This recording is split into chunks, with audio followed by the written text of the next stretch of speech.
Section 9.7, Solving Quadratic Systems.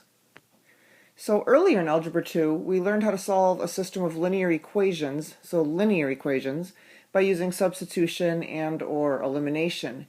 And now we're going to use these methods, primarily substitution, to solve quadratic systems. So the only thing that really differs is that now we're going to be dealing with exponents in our systems of equations, but the process and the point of doing it is exactly the same. We're trying to find out where two functions intersect. So when we're dealing with parabolas and circles and ellipses and hyperbolas, there could be anywhere from 1, or actually 0, to 4 points of intersection for any two distinct conic sections.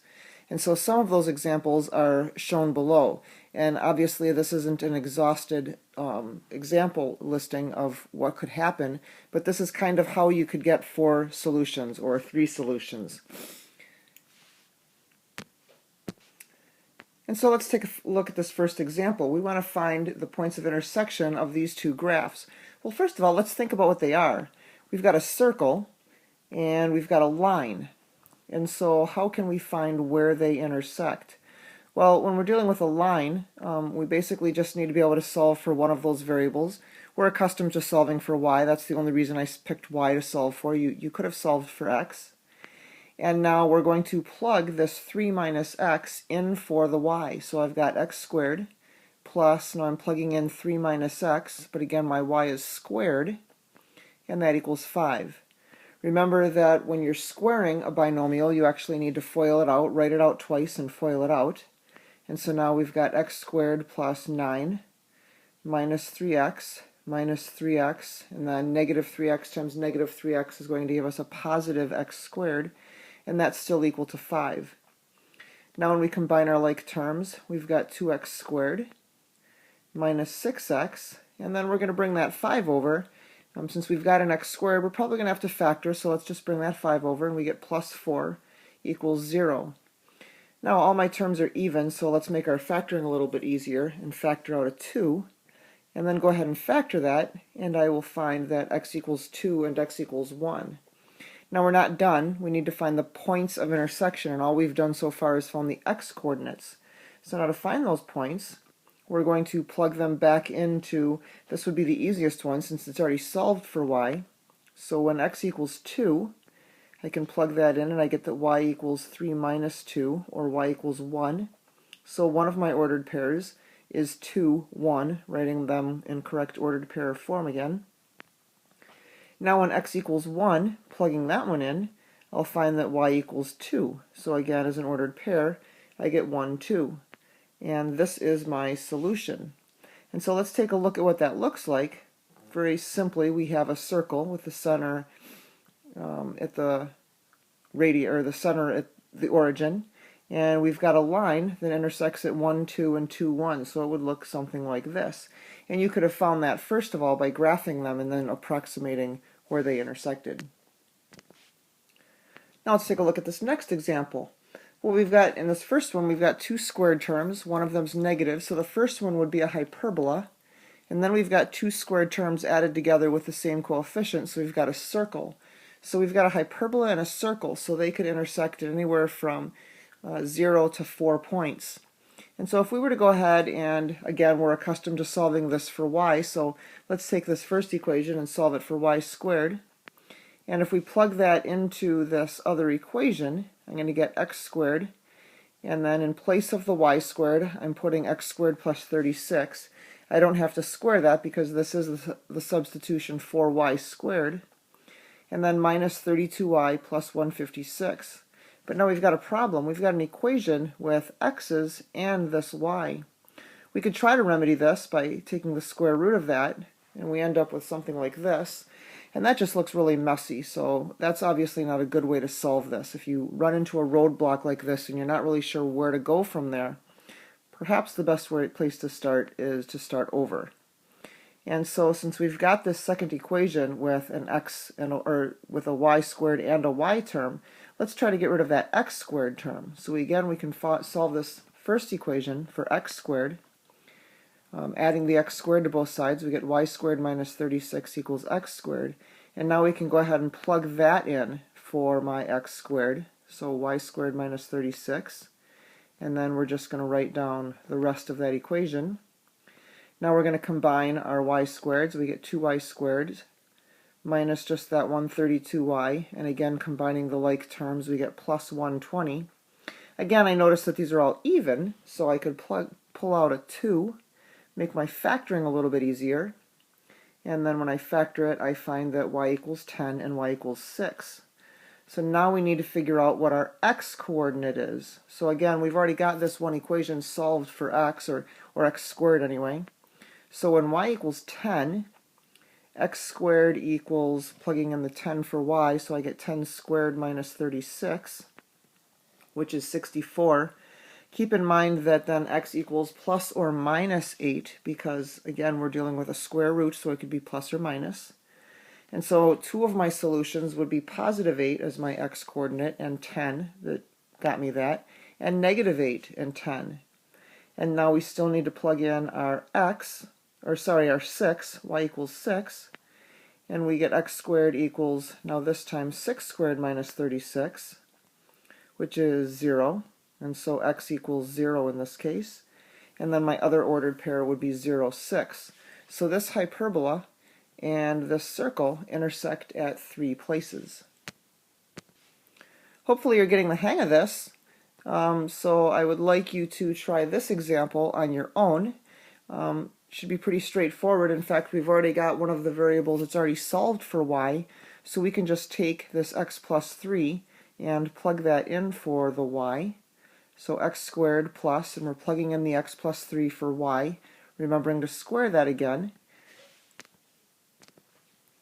And I would like you to go ahead and try to solve this. I will let you know.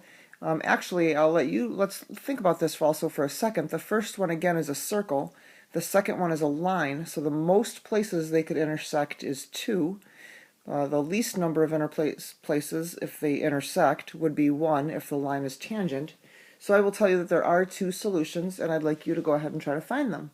And we'll try to compare our answers and make sure we all did it right tomorrow in class. I'd also like you to try to do this example on your own, but I will get you started with it. And again, we might look at this and think that it would be the easiest thing to solve the second equation for y. And when I do that, I get y equals 13 minus x squared. If I were to go ahead and plug this in for the y, so again, this is just y, so when I plug that in, 13 minus x squared, I would still have to square it, because in the left-hand equation, the y is squared. When I do that, I'm going to get an x to the 4th. I would have to FOIL this out, of course, but I'm just wanting to show you that even when you FOIL this out, you would get an x to the 4th.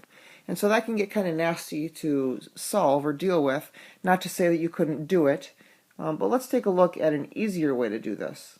And so let's solve this second equation for x squared, and again we get 13 minus y, and I can take that whole quantity and plug it in for the x squared. So I have 13 minus y is x squared, I don't need to square that again, plus y squared minus 25 equals 0. And now I'd like you to go ahead and try to solve this.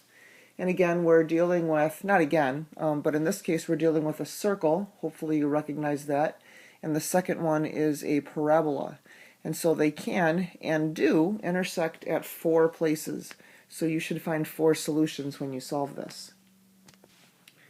This next problem, many of you I'm sure could probably do this in your head, but I want you to show your work algebraically, and if you're not really sure how you would do that, I'm going to go ahead and show you. So, we need to find 2 numbers whose sum is 26 and whose product is a maximum. So we need to find 2 unknown numbers. First of all, let's x be our first number that we don't know. And since their sum is 26, then that means 26 minus the first number would give me the second number. And so now I need to find the maximum product of the first number times, because product means to multiply, the second number. So I'm going to let y be that maximum product. Of course, my first number is x. My second number is 26 minus x. And so if I go ahead and multiply this out, and then hopefully you might recognize that, hey, this is something that I can complete the square on. I've got an x squared and I've got an x term. But I've got to factor out that negative first. So now I'm actually completing the square on x squared minus 26x. Half of negative 26 is negative 13. I square that and I get plus 169. But I'm putting that 169 inside the parentheses, and I'm multiplying the parentheses by a negative. So I actually have added a negative 169. So to keep the equation balanced, I need to add a 169. Then writing this in factored form, I get this equation. And so y equals, and a negative means that this is going to be a parabola opening down. And of course my maximum is there at the vertex. And so my vertex is 13, 169. But what exactly does that mean? So 13 is my x-coordinate, and you'll remember that we defined our x as being our first number. So 13 is our first number, and plugging that into x for our second number, 26 minus 13, we get that 13 is the other number. So 13 and 13 are the numbers. And what does that y-coordinate mean? Well, the y-coordinate, remember up here, I defined as being the maximum product. So it's the maximum product of 169, which is in fact what you get when you multiply 13 and 13. All right, and now the last problem. I'm going to actually have you do part of this one on your own as well. So an object is thrown up into the air with an initial velocity of 128 feet per second.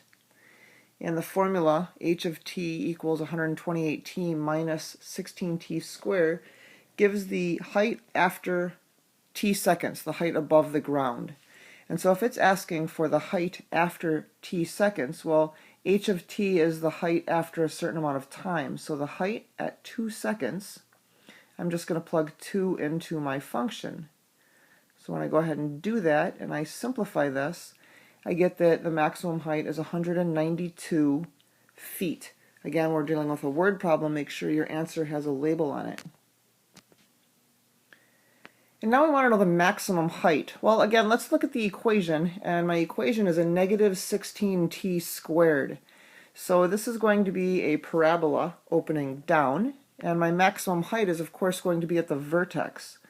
So if we kind of put a coordinate plane on this, our maximum height is the y-coordinate because h is the height, and so that's what we need to find. So I want you to go ahead and try to find that, algebraically of course.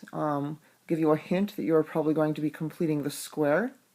And then when will the object hit the ground?